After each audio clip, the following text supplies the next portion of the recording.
রাজ্য বিধানসভায় বক্তব্য রাখতে চান উপরাষ্ট্রপতি জগদীপ ধনখড়। রাজ্য বিধানসভার অধ্যক্ষকে বার্তা উপরাষ্ট্রপতির দূতে।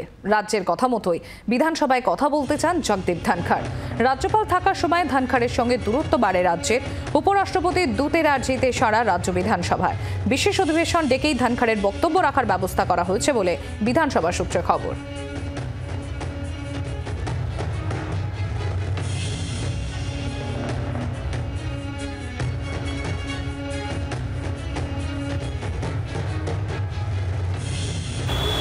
উপরাষ্ট্রপতি জগদীপ ধনখড়ের সচিব তিনি বিধানসভায় অধ্যক্ষের সঙ্গে দেখা করেন এবং সেখানে তিনি জানিয়েছেন যে এক্ষেত্রে উপরাষ্ট্রপতি পশ্চিমবঙ্গ বিধানসভায় এসে তার বক্তব্য রাখতে চান। কিন্তু কি কারণে এই বক্তব্য হঠাৎ করে তিনি বিধানসভায় এসে রাখতে চান সে বিষয়টা স্পষ্ট করেননি।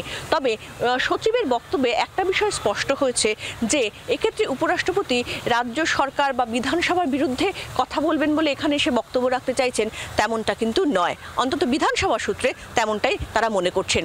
ফলে সেই জায়গা থেকে দাঁড়িয়ে উপরাষ্ট্রপতি কিভাবে বক্তব্য রাখবেন বিধানসভায় এসে, তার কারণ বিধানসভার যে নির্দিষ্ট নিয়ম রয়েছে সেই নিয়মে কিন্তু কোথাও এরকম কোনো নিয়ম নেই যে উপরাষ্ট্রপতি বিধানসভায় এসে তিনি বক্তব্য রাখতে পারেন।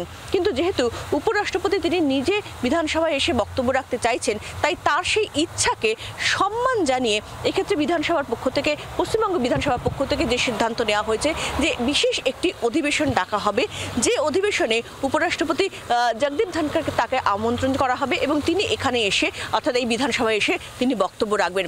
কার্যত উপরাষ্ট্রপতি যখন এই রাজ্যের রাজ্যপাল হিসেবে দায়িত্বে ছিলেন, অর্থাৎ জগদীপ ধনখড় যখন এই রাজ্যের রাজ্যপাল হিসেবে দায়িত্বে ছিলেন, তখন কিন্তু রাজ্য বিধানসভা বা অধ্যক্ষের সঙ্গে তার যে সম্পর্ক সেই সম্পর্ক ছিল বহু চর্চিত।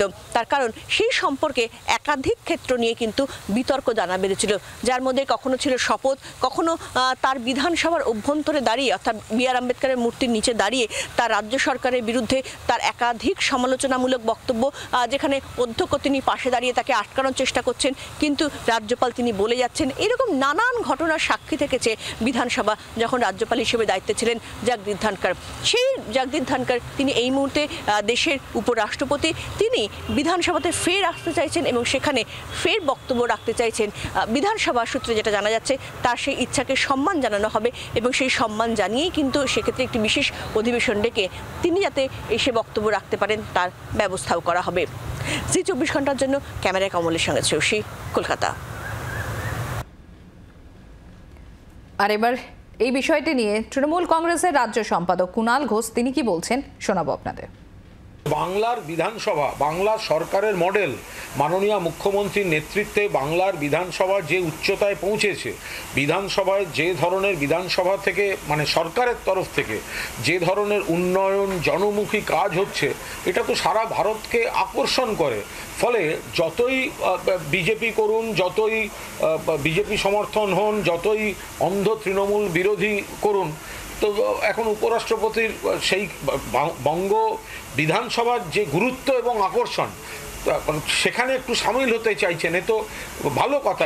এতে বাংলার বিধানসভায় যারা সংখ্যাগরিষ্ঠতা নিয়ে সরকার পরিচালনা করছেন তারা যে সঠিক পথে থাকায় বিধানসভার গরিমা আরও বাড়ছে, এটা তারই প্রতিফলন যে আমিও ওখানে দাঁড়িয়ে একটুখানি সামিল হতে চাই। সেখানে যদি পশ্চিমবঙ্গ বিধানসভায় ভাষণ দেওয়ার ইচ্ছা হয় দেশের উপরাষ্ট্রপতি, তাহলে বুঝতে হবে পশ্চিমবঙ্গ সরকার এবং পশ্চিমবঙ্গ বিধানসভা ততটাই উচ্চতায় আছে যে উপরাষ্ট্রপতিকে সেখানে গিয়ে বক্তৃতা দেওয়ার ইচ্ছা প্রকাশ করতে হবে। বিরোধী দলনেতা শুভেন্দু অধিকারী তিনি কি প্রতিক্রিয়া দিচ্ছেন শোনাবো আপনাদের। গতকাল রাজ্যপাল যেমন ওদের তৈরি করা ভাষণ পড়েছেন, কিছু কিছু লাইন যুদ্ধ ঝগড়া করে বাদ দিয়েছেন। আমি আশা করব মাননীয় উপরাষ্ট্রপতি তিনি অন্তত এই সরকার বা এই মুখ্যমন্ত্রী তৈরি করা ভাষণ পড়বেন না, এটা আমার দিক থেকে অনুরোধ থাকবে।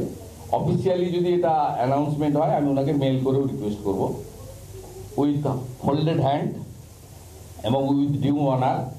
হি ইজ আওয়ার ভাইস প্রেসিডেন্ট এবং ভেরি এডুকেটেড এফিসিয়েন্ট একজন স্টেটসম্যান বলে আমি মনে করি। তার পিরিয়ডে তিনি যেভাবে পশ্চিমবঙ্গের সংবিধান বাঁচানোর জন্য, গণতন্ত্র বাঁচানোর জন্য লড়েছেন। বাংলার আওয়াজ, বাঙালির আবেগ, জি 24 ঘন্টা।